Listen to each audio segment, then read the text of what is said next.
So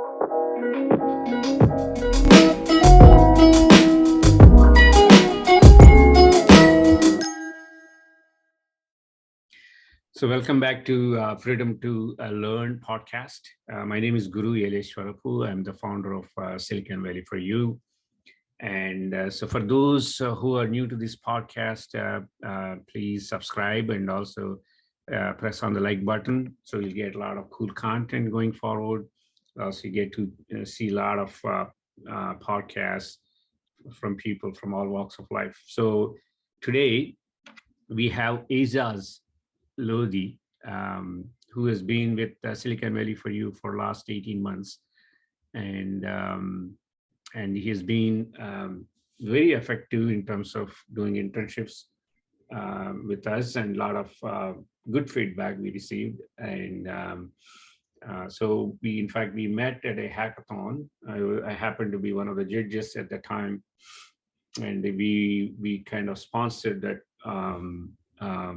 particular hackathon, and also we also gave prizes for certain people. Anyway, long story short, that's where the connection established, and he has been with us. And so yeah, welcome, Aizaz. Thank you very much. Yeah, I'm Aizaz, as Guru here just mentioned, and I'm excited to be on the podcast. Yeah, so basically for those viewers, and so the point of this podcast is, as I said before, to provide content to the lot of youth and their parents, based on the experiences of people from all walks of life and all ages. So why don't you tell about yourself, and also how you got interested in coding in the first place? Yeah, so when you're little, I was like really indecisive. You don't really know what you want to do. And then I think when I entered middle school, so that's like grade 6, I was like around 10 years old, and I joined a club, and I had a mentor in that club who taught me how to program. And at first, it was really basic stuff, like how to make a website. So we made a website together, and the website actually got a lot of hits, and it got like thousands of views. So because of that, I felt like I thought it was a really cool thing, and I wanted to create some more things that I'm interested in myself. So I started like learning on my own, and I did like online like training stuff and all of that. I did robotics, and I did hackathons, like how I met you. And over time, it just developed into more of a passion for me.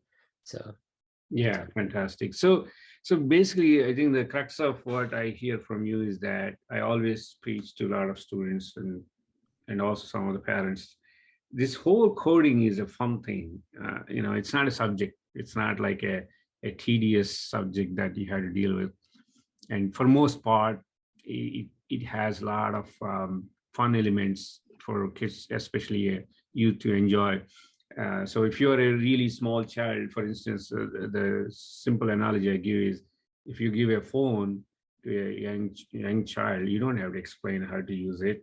They'll tell you how to use it, and yeah. especially if there are games, they'll get to it very quickly. And I had experiences where I sent a phone to India, and then so I set the password, and I was planning to call them to unlock it. It got unlocked, and they called me even before I told them password. So point is that there is a lot of fun associated with it. So that's why I always hope and preach to all the you students that take this whole technology as a life skill. It's not a subject that you schedule for a semester or 2 semesters and see what happens. It's a ongoing thing. It's a process you must adapt to into your daily routine, and so that if you do for over a period of time, I mean, there is no, it's guaranteed to deliver good results, and you can be really creative. So the key word is creative. You can solve problems that are not solved before.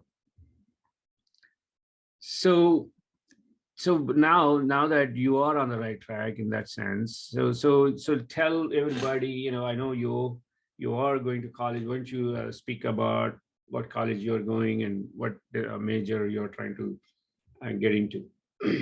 Yeah, so In middle school, I was part of like the gifted program, and in high school, I was part of this program called like SciTech. So it's like has a focus on science and technology. So I kind of decided to stick with that, and I'm going to McMaster University for computer science with co-op.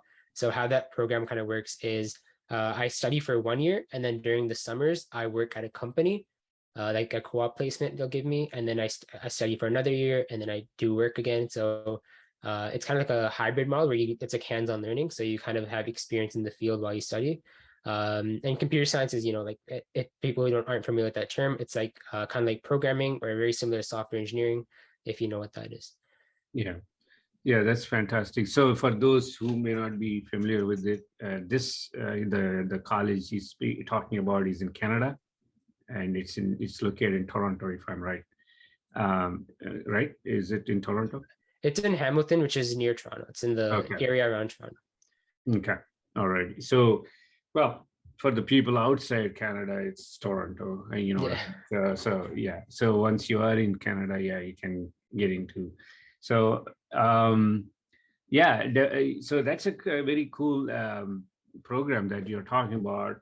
So traditionally, or even now, with all due respect to all these different programs, hybrid or otherwise, it's very there is no program out there that allows you to learn and apply immediately right then and there.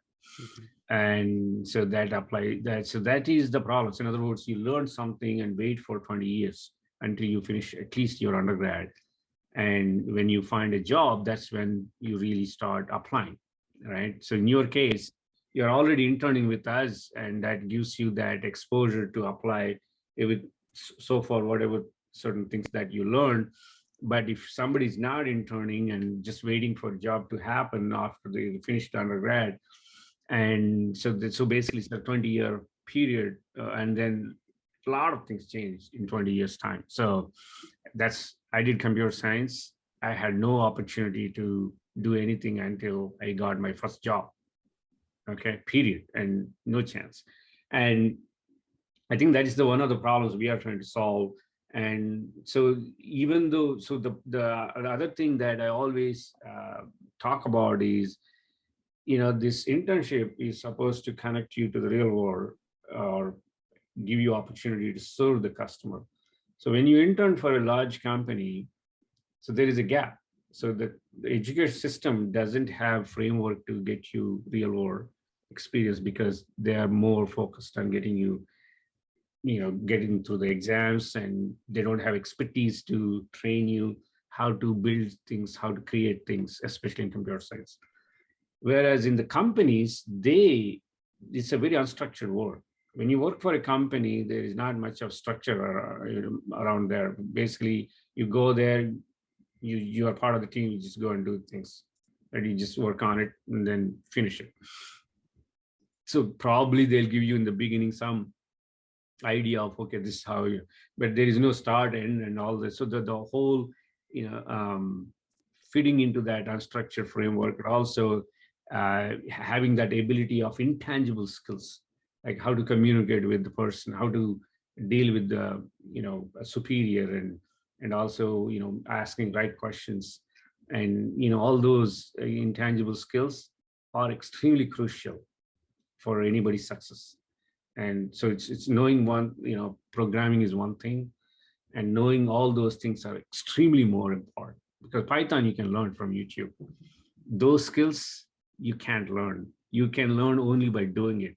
You can learn by doing it. There is no subject. There is no, soft skill subject, right? There is no common sense subject. There is no such thing. So those things comes with the experience. It's a process.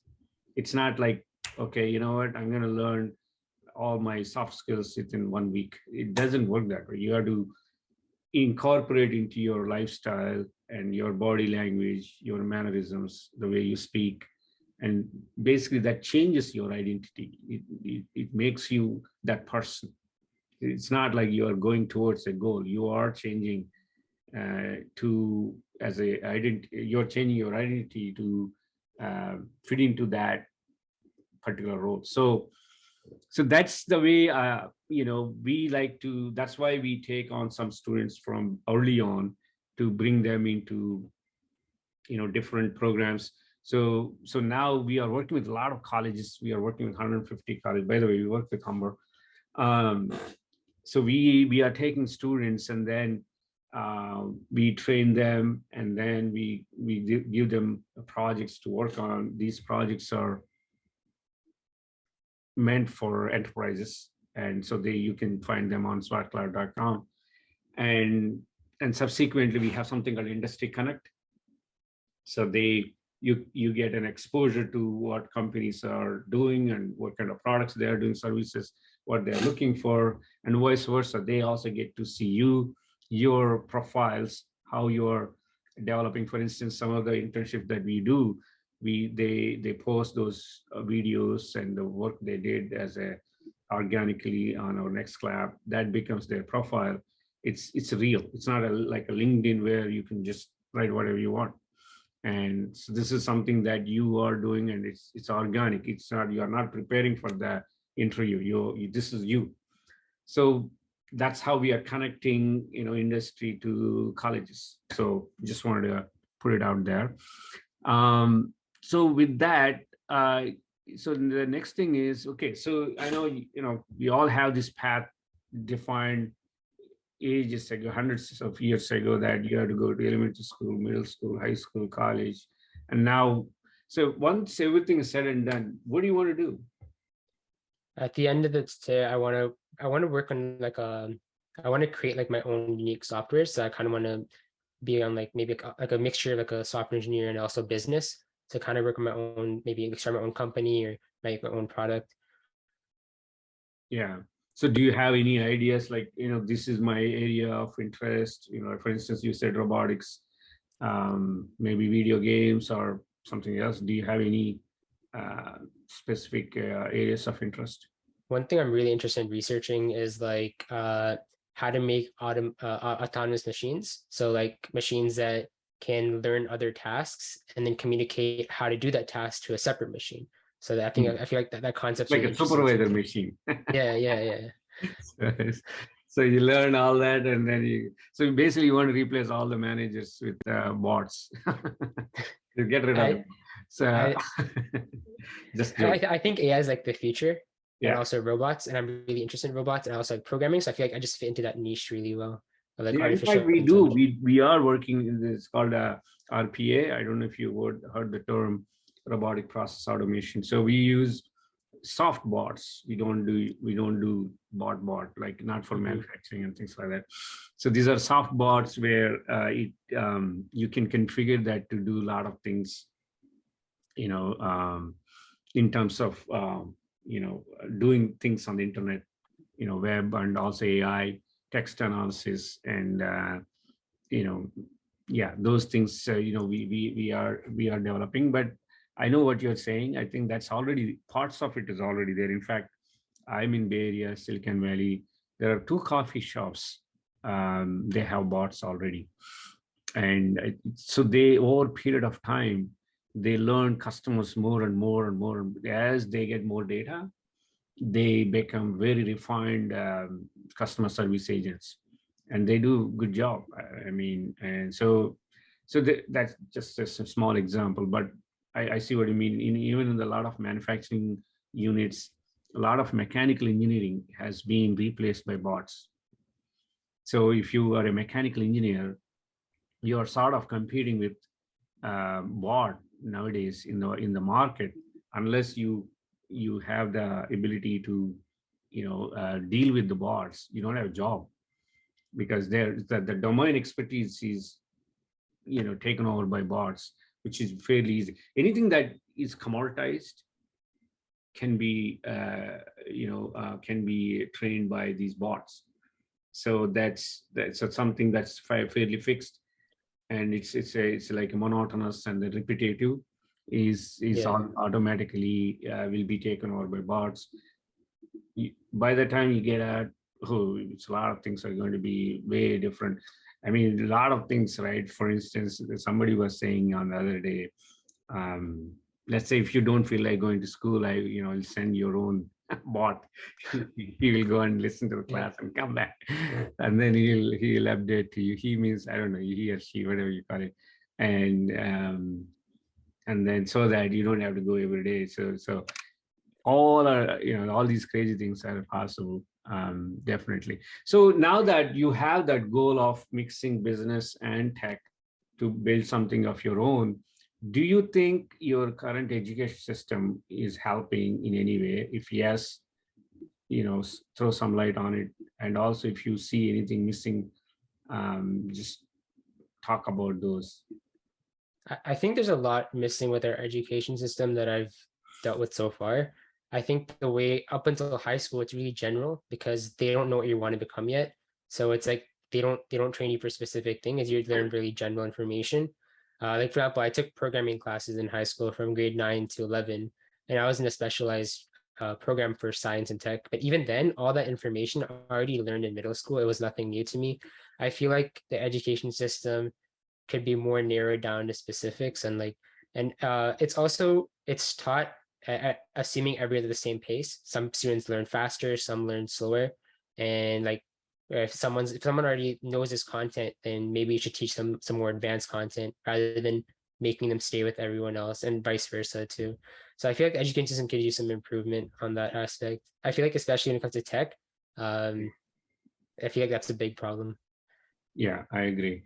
And yeah, so I guess, so bottom line is that, you know, so I guess the system is not going to change. As a student, every student has to figure out a way to find their path. That's my opinion.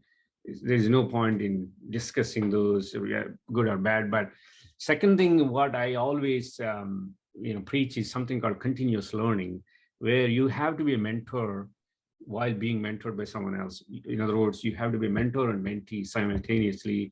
It's a continuous process. There is no such thing as I'm done being mentored, or I'm done being mentee. So in other words, everybody has to be a student to learn, and also mentor someone to learn even better. So in other words, let's say you do a lot of mentorship with us. When you train people on Roblox, or all the different topics that you train people on, when you mentor them, that's when you really learn. I mean, with all due respect, I mean, it feels like you know it, but you can really comprehend that, and also solidify your ability and knowledge of that. And also you're serving and making sure that the other person is able to use your services, which is called customer support, or customer service rather, which is inbuilt into mentorship, which you may not see it when you're doing it, but that's what the whole universe is built upon. In other words, the services every individual provides have to be accepted by someone else. Otherwise, you don't have paycheck. It's as simple as that.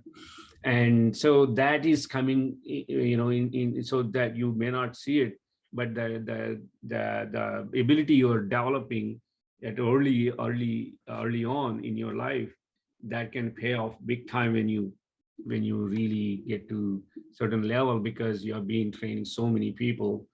And I assume you would have trained, I don't know, close to 100 people if you add up all the summer camps, Yeah. all the classes and everything. So that's the other part that's not available in the current education system, or in any system. I'll tell you why. Because either you're a student or a mentor. You're never neither. I mean, never both. Sorry, you can be neither. So Yeah. so that option is always available. And so the reason is, see, as a student now, so if you want to mentor, although you are capable of mentoring someone, there is no system that allows you to do it. Whereas, with all due respect to all the professors out there, they stopped being students a long time ago. I mean, because of life reasons and whatnot. And all the exceptions to this, there is no system, but all the exceptions to this is one-off cases. Let's say you are mentoring because you're working with Silicon Valley. A professor he's learning continuously, he's taking courses or talking to people and learning. Those are all one-off cases because he or she is really interested in doing that. But there is no system that education system says that If you don't put in so many hours to learn, you won't be qualified as a mentor going forward. There is no such thing. And vice versa. As a student, if you don't mentor a certain number of students, you lose studentship. Uh, there is no such thing. In fact, it's opposite is that just stop talking to other people and just do and get scores. Yeah. That's what I've been told, at least. Shut up and get the score and you'll do well. So um anyways, that's that. And so with that backdrop, so just so you want to talk a little bit about your association with Silicon Valley for you, how it helped you, and whatever you have on mind about our programs. Yeah, so like you said, I've taught a lot of different courses, and I like you said, like when you're teaching, you also learn it a little bit better. And I think the reason that works is because, like, for example, if I'm teaching a Python class, right? I know Python really well. I've been studying it for a lot of years, but because I've been studying for a lot of years, I've been now focusing more on the more complicated and complex parts of it. So going back to those basics or being able to explain it in a more simplified way makes me kind of rethink it. And that process, if I can explain it to a child in a good way that they can understand it, then I know I have a good grasp of it. So I feel Fantastic. like that Yeah. helps me with a lot of things, like no matter what I'm teaching. And also just if I do teach someone, it's a nice feeling to see that someone's learning from what I can mentor them or give them that passion for a certain subject or programming in general. Because the same way I learned is when I was in middle school, someone taught me, and that's how I got into all of this. And now that's going to be my career most likely. So it's a rewarding feeling. Yeah, you're absolutely right. And I think so. I'm also a big believer that I like to put in simple terms, even the complex ones. Especially in tech, there is one big problem is there is a lot of jargon. There is a lot of um, there are many ways to explain something at very high level, abstract level. You know, just you don't know what that means. In other words, so when you hear those, you understand, also you don't understand at the same time. I'll give you some of the examples. If you go to keynote speeches, they say 5G is going to change the world. Okay, so yes, I mean, you understood that 5G is going to change the world. Yes, how what does that mean? So basically you understand that line, you also don't understand that line. So that is the problem at some of these abstract level conversations. So that's why I prefer to bring it down to the level where you connect with the other person. I always say this: it's a networking. People say you have to network, and people say all these different things. Networking is you have to establish a connection with the other person, where other person somehow likes you. That's the word we call it, right? So there's somebody likes you, and a lot of things fall in place. So the connection establishment is important even in the mentorship or being mentee. So I'll give you some few examples, right? Let's say if I bring a lot of times, if I say I have a Stanford professor teaching machine learning, there is tendency in the world to just line up and sign up because yeah, so it's a Stanford professor and yada yada. So yes, he's good. He knows machine learning. But do you think you are at a point where you can connect with that person and learn? And are you ready? So because I know a bunch of my peers, this was 5, 6, 7 years ago, they used to attend Coursera and they just doze off and just didn't know what happened. And then they all used to meet in my office to pull their hair to understand what happened in the course. Um, it's not that they are low IQ people or anything. It's just that there is that connection is not there. You're not able to follow and make sense of it. It's just that, and also the angle, right? So Andrew, and he goes with certain angle. He goes right into deep concepts. A lot of times people want to know big picture first and then a deep dive into mechanics and details, right? So once you don't have big picture, a lot of times you are gone already, you're lost. And he goes directly into differentiation, dy dx and yada yada, and then boom, you're gone. And you don't know why you're looking at all these things. So anyway, I guess I'm not trying to be critical about it, but point I'm trying to make is that the being a mentor, you are also trying to connect with the other child, as you rightly put it, to make sure that the other person is understanding. That is the skill. If I just go and use all the high-fi terminology and then explain, even simple things like Python, you go and then, so let's say use Flask and then build a website, boom, boom. I mean, the kid is gone already. So it's so that's where I think, the right amount of information with the right person is where real learning happens, in my humble opinion. You don't need. So I'll give you one more example. We can move past. For instance, if I want to build a supply chain management or some kind of a business, coffee business, I I would prefer to talk to a local coffee store to understand the supply chain at that level and the kind of deficiencies, drawbacks, whatever comes with it, and then extrapolate that from what I want to do, than talking to the Starbucks owner. If I go and talk to Jeff Bezos, I don't think I'll get anything out of it. He, first of all, he'll spare 10 minutes. He expects you to follow very carefully and then listen and then learn, and then he leaves. I don't think you get anything out of it. If you are ready to talk to Jeff Bezos or the Howard, the Starbucks CEO, to learn, you don't need training. By then you're all good. You're all set. You just need few tips, simple conversation, some simple pointers. For those, you just meet with them, just talk it over, and that's it. So there's no training involved at that time. So if you really want to learn, you talk to the guy who's going through it hands-on as we speak. So anyway, so with that, I'm going to go to the last question. It's just usually a fun question. So, what is I think you mentioned earlier, but let me ask again. What is a piece of technology that you want that doesn't exist today?